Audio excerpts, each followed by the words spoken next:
kwenye akaunti yako, naenda kulogin hapa kwenye akaunti, naenda kulogin kwa mfano na login kwenye hii account. Hapa utalogin kwenye akaunti yako. Ukishaingia kwenye akaunti yako, mtandao mzito kidogo hapa. Ukishaingia kwenye akaunti yako,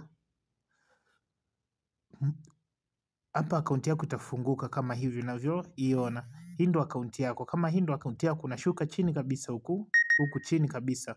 Namna ya kupata link yako. Kuna hapa chini hapa chini.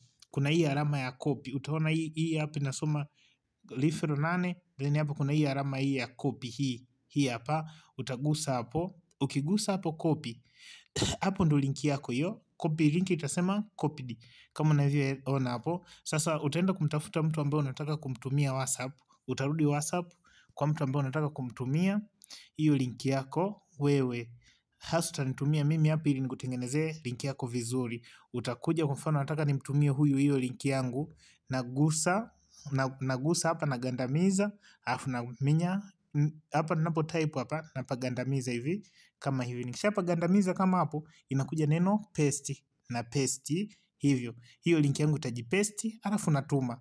Kwa inakuwa ni namna hiyo. Nikisha kutumia mtu, ukitaka kumtumia mtu mwingine hiyo link yako, unakuwa unakopi hapa tu. Unakopi ile link yako, unaikopi, unakopi kama hivi unagandamiza zini, unakopi, unakuwa unamtumia mtu yoyote yule unayetaka kumtumia. Ukikopi kama hivyo, unakuwa unamtumia mtu yoyote yule ambaye unataka. Kwa mfano nataka nimtumie labda mwingine yuko wapi, mtu yoyote yule ambaye unajisikia kumtumia huyu, labda huyu hapa, unagandamiza. Ukishagandamiza una paste kama kawaida, unatuma.